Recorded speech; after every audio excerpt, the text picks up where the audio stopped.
Hey everyone, I'm Stephanie, and I believe that all readers should read children's literature, especially adults. So that's what we do on the Kid Lit Love podcast. We celebrate all things children's literature, picture books, early readers, middle grade, and young adult novels too.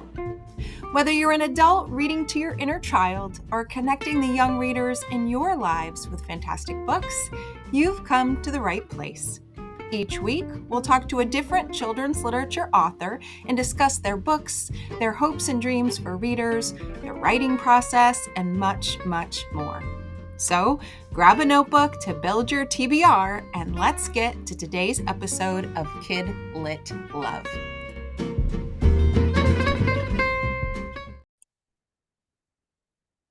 Hey everyone, welcome back to the Kid Lit Love podcast. I'm Stephanie, your host, here with a quick introduction to today's episode. Have you ever heard that phrase, so many books, so little time? I thought so. Well, today I'm thinking, so many authors, so little time. I like to think that I read pretty voraciously. I read adult literature, and of course, I read children's literature too. So I like to think that I know about a wide variety of authors, but it turns out it's only the tip of the iceberg. Today, I am talking to an author that honestly I had never heard of before. And I'm really surprised because not only did I absolutely love the book we are talking about today, but she has written about 18 books. 18 books, and I didn't even know about one. I think that's why I love this podcast so much. It's connecting me to authors and books that I wouldn't have known if not for this podcast. I put out a post on my social media feeds at @AfinitoLit on pretty much all the platforms, and I asked people which children's authors they would recommend to come on the podcast, and today's author was one of them. Today, I'm talking with Colleen Nelson, and specifically, we're talking about her book titled The Undercover Book List. It's a book that I've just added to the Books I've Hugged list in my book journal, and I have a feeling it's going to be one of my top favorite middle grade titles of all time. So listen in today as we talk about The Undercover Book List. We'll also talk about her newest release, Umbrella House. And we're going to talk about a pretty fun event that you could take part in called the Kid Lit Quiz. It is an event that is being hosted, or shall I say, was being hosted in November. So at the time of this recording, the quiz, the trivia night, was just a couple of short days away, but this is airing after the fact. So I wanted to hop in and let you know that if you're interested in that event, you should still head online, you should still find it and click on the link that's in the show notes, and that way you'll be all set and ready to go for next time. And then in the meantime, be sure to follow me at @AfinitoLit on all of my social platforms so that you can get an update on when that event is coming, because I did post about it early before the date so that you'd have time to join in. So without further ado, let's get to my interview with Colleen Nelson. Hi, Colleen. Welcome to the Kid Lit Love podcast. I'm so excited to chat with you today. Hi, Stephanie. I'm excited to be here. Thanks for having me. Well, I know we're going to focus on one particular book today of yours. My gosh, I fell in love with it right from the very beginning. Undercover Book List. Yes. But before we dive into that book, I'd love to give listeners just a little bit of overview of you and your work. You've got a handful of books, more than a handful that we could have talked about today. So do you mind just starting with a little bit of the backstory of who you are and how you came to be a children's literature author, and maybe a little bit about a book or two or three? Yes, absolutely. Okay. So I'm also a teacher. I teach grade 7H right now, and I've taught kindergarten, and I've also been a teacher librarian. But when I had my first son, who is now 18, I was teaching grade 8 at the time, and my husband traveled a lot for work. So he was gone, and I found myself at home with a baby who was like adorable, but not great for conversation. And I have always loved reading YA books and middle grades. So I took a class while I was a stay-at-home mom, and that honestly is what started everything because we had an assignment and we had to write the first chapter of a young adult novel. And as soon as I started working on it, it was such a good fit for me. And I had been teaching for a long time. I also had 3 stepkids. And I just found I was really excited to put James to bed so that I could get to work on this book. Now, that like, oh my gosh, if I have never read the original words that I wrote, but I can imagine I would cringe. But you know what? It was like such a great outlet for me. So I actually worked on that book for about 5 years. And then I sent it to a publisher, and it was my first book. We went back and forth because I still had to do some work on it. But eventually it did get published by a local independent publisher in Winnipeg. And that, I mean, I give them all the gratitude because if they hadn't picked it out of the slush pile, Right. that was my route. I don't have an agent. I've always just made connections and submitted, and I feel like I've worked my way up through the ranks. It has been 18 years, like almost to the day since I started writing. And about at book 10, I made a goal with myself that I was going to try and write as many books as James's age. So some years I was able to publish a couple in one year. So this year, actually in October, I succeeded in my goal. So I had Oh my my 18th gosh. book, yeah, when James was 18. So I'm just trying to maintain that, see if I can keep publishing a book a year. But it's, there's been some major highlights. So I live in Canada, and the Governor General's Award, one of my books was nominated, which is a huge, huge honor. And then last year, the Undercover book list it won the Silver Birch Award, which is like, you literally, as an author, feel like you're Taylor Swift when you get on stage and you see hundreds of kids holding up your book and screaming for you. Like, they are passionate readers. So Wow. that is, yeah, I'm still like feeding off that energy. I can't think of another job where like kids get so excited that you don't need to harm yourself for. Like, I am not an athlete. I'm not going into a Right. hockey rink and taking a puck to the head. But, writing is it's a pretty safe activity. And yeah, kids just are so excited about it. So I hope that answers your question. That wasn't too long. No, it wasn't long at all. I love hearing the backstory. It's one of my favorite parts. I feel like Yeah. when I know the backstory and then I approach a book, I just feel like I'm even more connected to the Yes. words inside. Yeah. 18 books. My gosh, what a celebration. And I also love too that, what I'm learning on this podcast as I get to know more and more authors' backstories is that they came to be an author later, right? It wasn't always the first game plan. It was maybe a teacher moved to Yeah. author or something moved to author. And Anne Braden, who's written a couple of middle Yeah. grade novels, she also said, I became a writer because I had a very colicky baby and we sat on the couch together for hours and hours. And so I just gave it a try. And here she is, X number of years later. Here you are, 18 Yeah. years, 18 books later. Wow, that's inspiring. What a celebration that you have Yeah. going on. Yeah, and I think you're right. Like, it's really cool to see everybody's journey because then I think it gives your writing something special in itself. And the first book I wrote was about a girl who moves to New York because that was my experience. My husband, that's where he was when he was working. And I had lived in New York with him for a while. And I just thought how interesting it was to be a girl from the prairies in Winnipeg, going to New York. And so that inspired it. And I think like as you have experiences in your non-writing life, it really feeds into your writing life. Yeah. So were you always a reader because we're going to Oh, talk yes. about the Undercover book list, which is Yeah, so no, we're Stephanie. I'm like as much of a book nerd as you can possibly be. I have three siblings, and they have very funny stories about like 8-year-old me with a Nancy Drew book. And yeah, yeah, 100%. I do find it interesting. I was a huge fantasy reader well, I read everything, but really big fantasy reader. And nowadays that tends not to be. I prefer realistic fiction or mystery.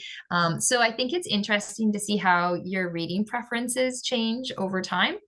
yeah, But yeah, and I think because I'm a teacher, my classroom looks like a library. It's got thousands, and I'm not joking, thousands of books on the shelves, mainly purchased because I have to, like, I'm just so excited to read it, but then to pass yeah. it on to kids and to make that connection of, you just want to give kids a book they're so excited about. And I Yes. think that really is what fuels my reading or my writing is to write a book that kids are excited about. Yes. I jokingly, but not jokingly, call myself a bookologist, which is someone who just I gets love great that. joy out of pairing the right book and the right Yes. person and the right experience at the right time, Yes. whether they are kids or adults. So I can very much relate to your sentiments about that and about the thousands of books. You can never have too many. No, no, that, yeah. 100% agree. Just one quick funny story. I had a student a few years ago he was a hard customer, and I kept giving him these books and nothing was sticking. And then he picked up an Alan Gratz book. It was the Project or Prisoner B, I can't remember the numbers. Yep. He sat in the corner and he just read silently for the full period. And then he comes up to me and he's like, "Why didn't you give me this right away?" And I'm so sorry that it took this long, but I'm so happy you found your book. Right, right. The important thing is that he found He it, and then found his when he is book. moving Yeah. forward, Yeah. who knows? Who knows what That's right. happens? Is that feeling, that experience that you had with your kids or yourself as a reader, is that what led you to write such themes as that into the Undercover book list? Because that's, we can go there to that book now, Yeah. because It's a that's good. all about books and book loving and finding yourself and all of the things through the Yeah. pages of a book. Because was that part of the inspiration? 100%. So I do think that when you see that spark lit in a student who maybe hasn't found their book, and then all of a sudden they get it, and it's just it's a magical thing. And yes, 100%, that was like the very explicit message that I wanted to give with the book, is that there literally is a book for everybody. Yeah. You just have to find it or have help finding it. And then the more subtle message about how people can connect through literature, and the valuable role that libraries and reading teachers and books in general can play. So the characters are actually based on two students that I had when I was a teacher librarian. So one girl, her best friend moved away, and they used to come in the library all the time at lunch. And I just was watching her, and these two girls were like they just got each other. And so to see her friend move away, she really was kind of adrift for a while. She did find a friend, not really through my help, but just on her own. And then there was another boy who was like in the book, he was always kind of in the wrong place at the wrong time. And he Yes. definitely wasn't a bad kid. But he was kind of getting a reputation, and you know how that can spiral for some kids. Yep. So I wanted to redeem his type of person in the book. And that's kind of how the two things work together. In a very early draft of the book, my editor read it, and she is also a book nerd. And she was like, "Colleen, it's hard to make book nerds sound interesting. Like, I've tried." So, and she was right. Jane's character was pretty boring at that time, because there's not a lot of agency in a kid who's already doing the things you want them to be doing. Right. So it was like going back and trying to figure out how can I make this character sing on the page more. And I find it funny sometimes when I do presentations, I'll ask the kids like who's team Jane and who's team Tyson, and they have preferences. So whether it's the one they identify with or there's something that is pulling them in that direction. So I think that's the sign of a good character when you can pick and choose between two of them. Yeah. Can I raise both hands? Yeah. Of course. Because I was definitely on their sides, both Yeah. for Aw. different reasons. So the idea, how Jane and Tyson, these unexpected, very different characters come together. I loved it. Was the idea of this undercover book list where they are secretly and anonymously in the Yes. beginning, recommending books back and forth in an attempt, to find something, find some friendship, find whatever it is for each of the characters. And I loved that idea of something secret, hidden away, figuring out its notes. I love notes and notebooks and books. But I loved that whole premise of how that started and just built and grew over time. And I can imagine a lot of kids now everywhere after reading this book, potentially sneaking, some anonymous notes to their library books in an attempt to do the same. I'm seriously considering it for some of the adult books that I read and put in the library. I love that. How did that come to be? Because I just love that idea. Yeah, so first of all, there's a series called The Book Scavengers, and I cannot remember the name of the author, but the kids find clues in books and it leads them on an adventure. It's a male, female duo, and they live in the same apartment building. And I remember reading that like many years ago and loving that books were feeding this adventure and mystery. I used to do an activity when I was in the library, and I would wrap books in brown paper, and I'd have two copies of them, and then I would pair kids up, but they wouldn't know what book anybody else had. And it honestly lasted for about 10 minutes because they were like measuring the thickness of the books to see who matched them. They were smart. Yeah, exactly. So, but they liked the excitement of it and the suspense and then this connection. So they were meant to write in a mystery book, like a little notebook that we kept in the library, and they were supposed to write back and forth to each other. So it's a fun idea. Yeah. Actually pulling it off, these were grade 5, 6 kids, it wasn't fully functioning the way I envisioned it, but it gave me the idea for these secret notes to be left behind. And I think when you write anonymously, you can really open yourself up because you can imagine who's on the other end, but it's a lot different than if you're saying things face to face. And especially with Tyson, I wanted him to have an outlet so that he could express how he's really feeling. Because sometimes I think, as a mother of two boys, they really have to mask what their actual emotions are. And I think they maybe fall more into having to play a role than other. I don't want to make it about gender, but I do think with my own experience, boys do tend to do that. And then you kind of can see the kernel of the truth that they're trying to hide. So I wanted Tyson to have a way to express himself. And, Jane's a pretty cool, loving, open-minded character. Open-minded is she? I wonder. In the beginning, she's not, but she kind of, once she comes to terms with what she discovers, she definitely develops that. Yeah. And there's a nice supportive cast of characters too, where you get to know, the friends of Jane and Tyson and the ways that they connect together as well. One of the things that really jumped out at me, because I do this myself, as an adult reader, I felt seen in these little characters, because in the story, you talk about this project that they have at school. Well, maybe project isn't the right word, but there's this thing at school with one of their teachers where it's called Other Words for Me. Yeah. And since January of 2020, previous to that, I used to pick a word of the year, like many people do, to guide how how I want to live in the year. And then 2020 hit and I realized a word of the year Yeah. is not going to do it because everything just nothing held true for more than Right. a 30-day period. So Yeah. starting in 2020 and ever since, I choose a word of the month that I want to guide that month, how Mhm. I want to feel, what I want to do. I bring my community along with me. We read Yeah. books and we write, and this word of the month has been a really important part of my own life.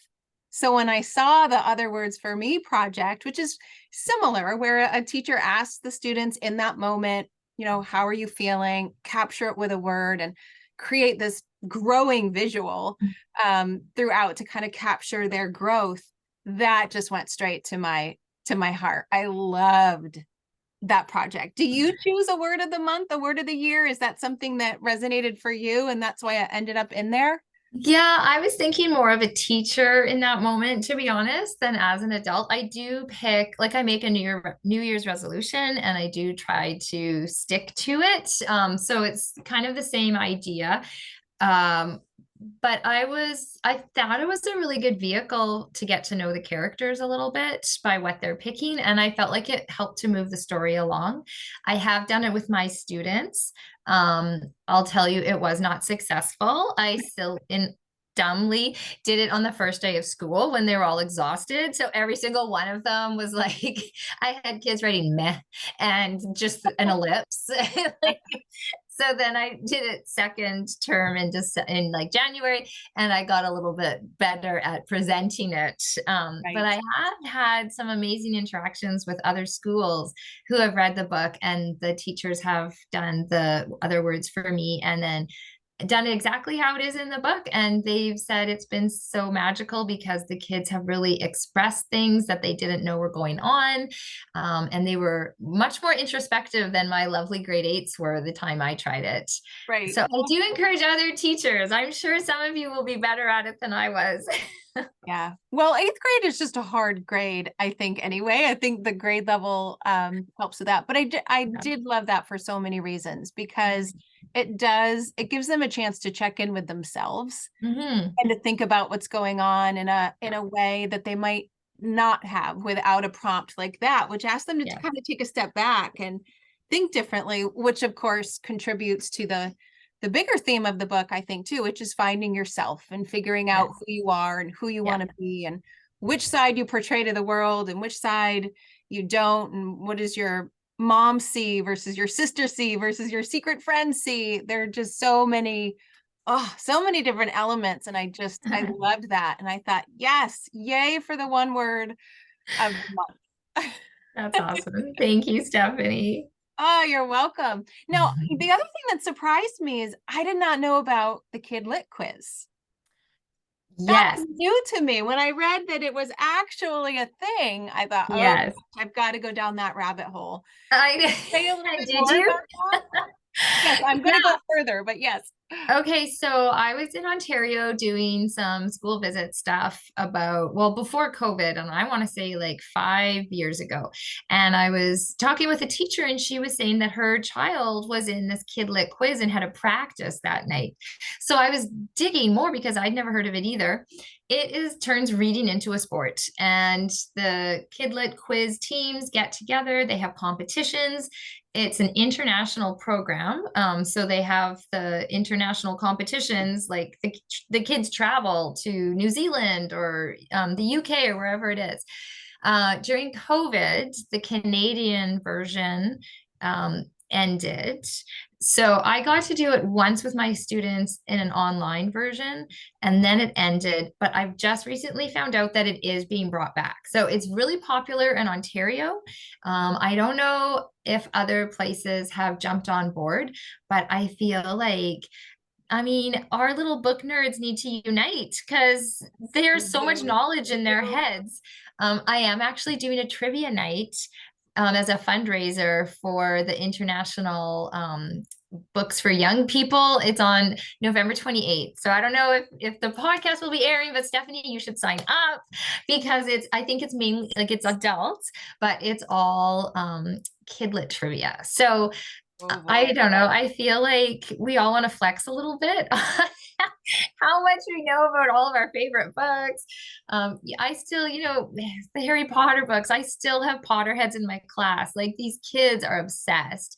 And it's really it's like how you bond, right? It's like you're finding your people Yes. and connecting over books. It's fun and it gives us all an outlet. Yeah. Oh, so many things I love about that. Because as I was reading it, I was thinking, I totally wish this existed for me right now. Right? Because I know. I know. that would have been the club I did as a kid. Yeah. That would have been the one, sports were not my thing, but I could have Right. rocked a kid lit club. Yeah, I For know, I sure. know. So I am definitely going to have some fun and check out that Yeah, trivia night and just do some more digging and exploring because who knows what kind of things might be out there. yeah, Maybe not as much on a large scale there, but certainly an after school club that a teacher could start in his or her own yeah, classroom exactly. Yeah, and help those kids feel like, there's another outlet that they could have a yes, place at the table at just because they love to read. yes, Oh, I love exactly. it. I love it. You can tell I love this book, very, very much for so many reasons. Um, but, as you mentioned, it wasn't just about book lovers. Yes, that was a huge thing.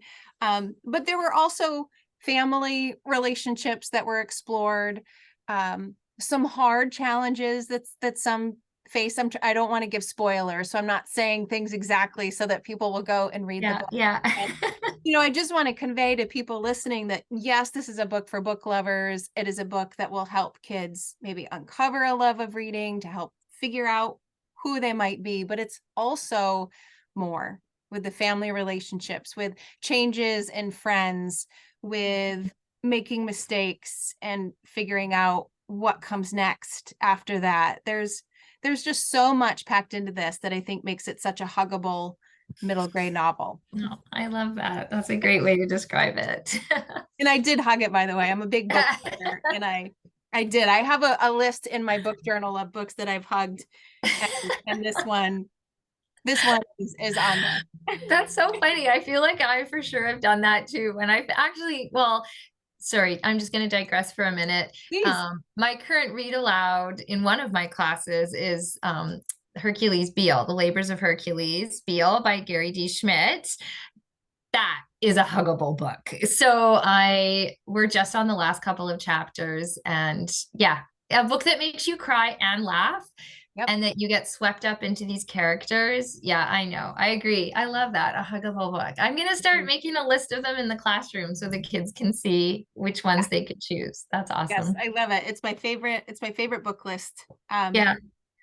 But not only does this book, this is a huggable book for sure, but what I also love is that in the course of reading this, you're introducing readers to other books that they will likely add. Maybe a huggable list, maybe not, but a list of books that they are surely going to want to read because these characters have kind of brought them to life on the pages.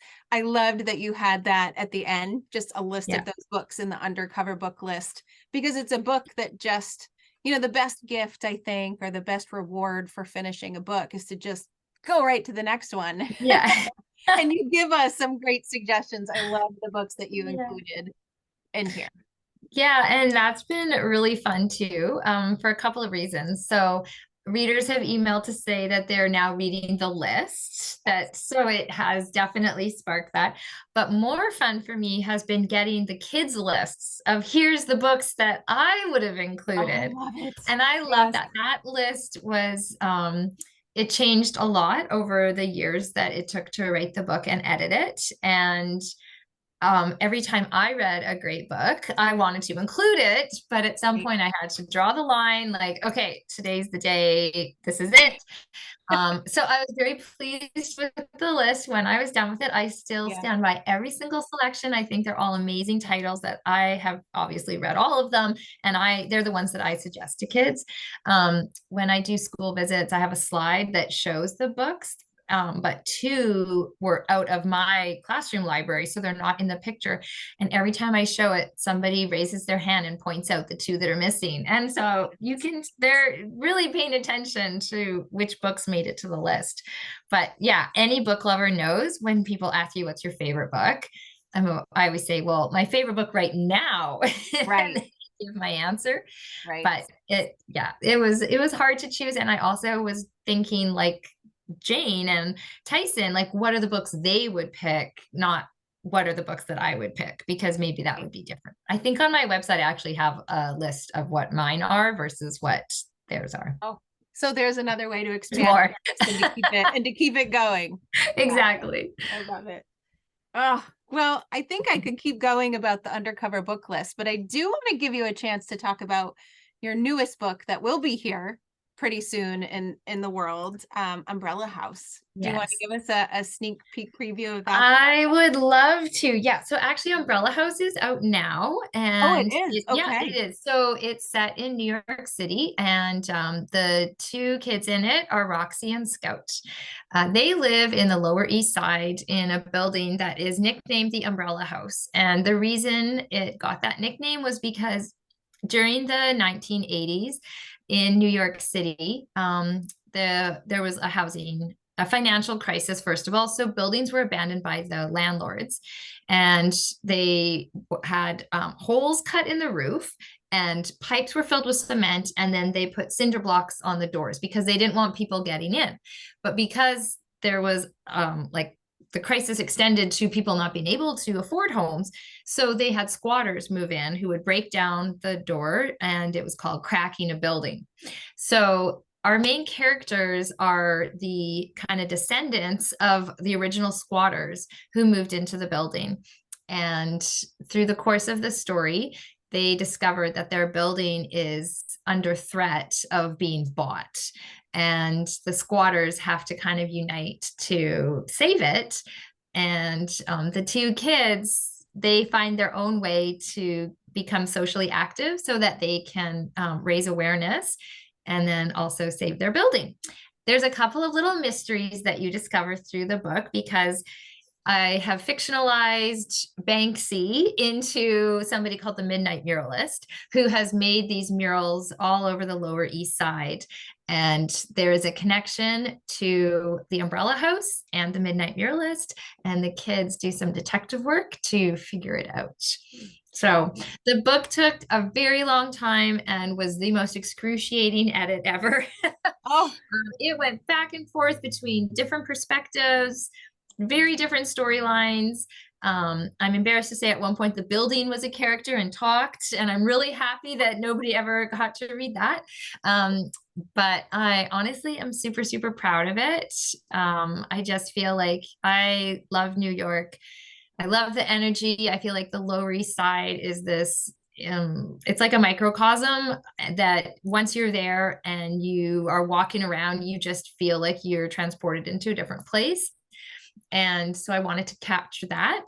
And I really hope that I did. The actual tenants of the Umbrella House reached out, and I got like the thumbs up from them that they thought I had done a good job on the book.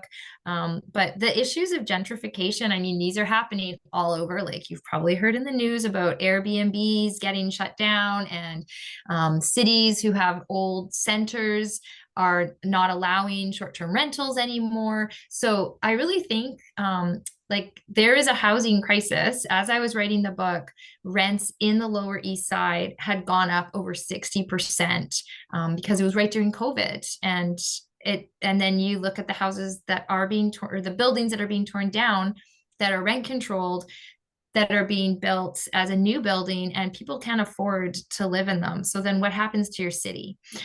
So I don't mean to digress into like it's really no, I love it. Again, I love the backstory because now going into it, now I yeah know have the connection to New York, and now I've yeah got this background. It just makes you connect with the story.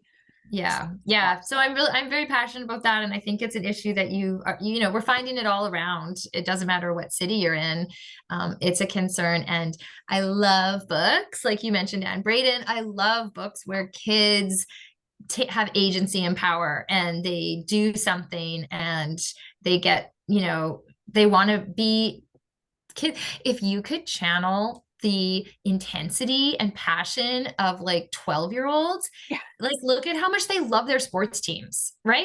Yes. Imagine that emotion channeled into social activism. I mean, it's there. When I look in the classrooms at school, it's these kids who get like, they don't understand, they're not cynics yet, and they don't understand why the world can't be a wonderful place.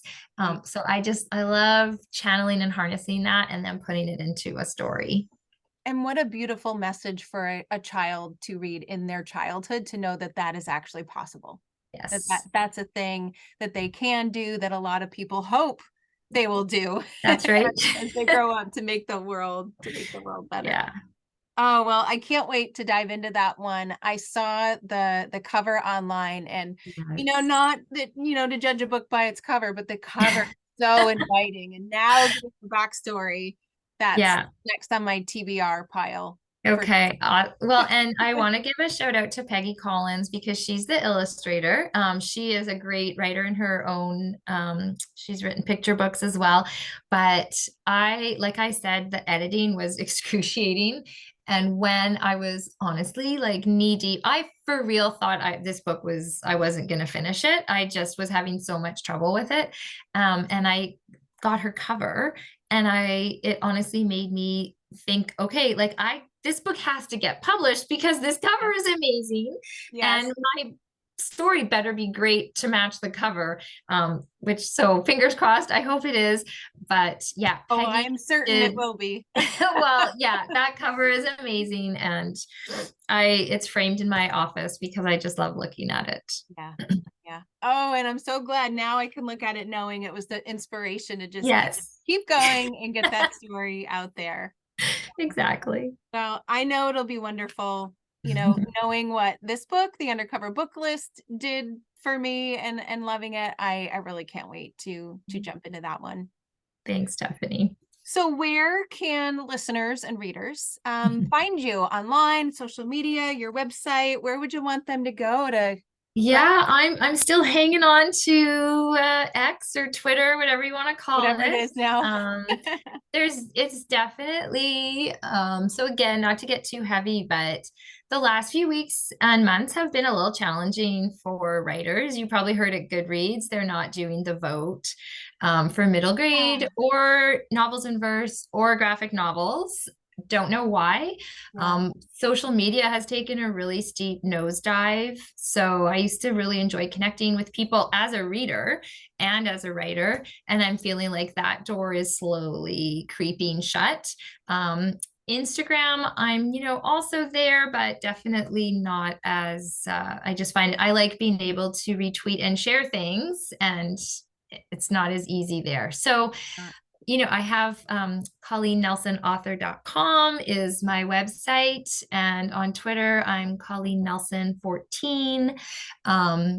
But I love hearing from readers. So totally feel free to check out any of my posts or work. I'd love to hear from you.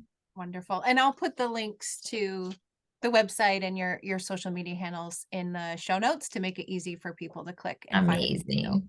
Thank you. Oh, you're welcome. Thank you so much for this conversation. I enjoyed every minute of it. I love the book. I hope everyone will run out and get this. It speaks right to every book lover's heart, every educator, anybody who loves reading as much as we do. And I know there are a lot of us out there will find themselves in this book. So thank you for putting it out there, and thank you so much for this conversation today. Well, thank you, Stephanie. I really, like I said, if it's hard to connect with people, podcasts like this are an awesome way to just share what we're doing with our reading and our writing. So thank you very much for having me.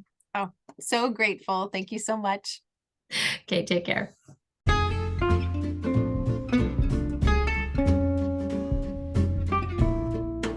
Thanks for listening to today's episode of the Kid Lit Love podcast.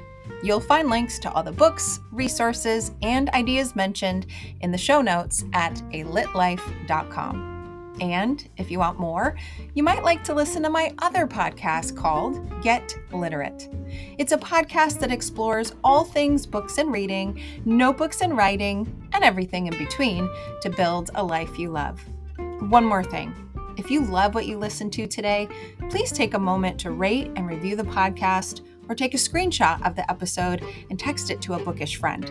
This helps the podcast grow and builds our bookish community of kid lit love. Thanks for listening.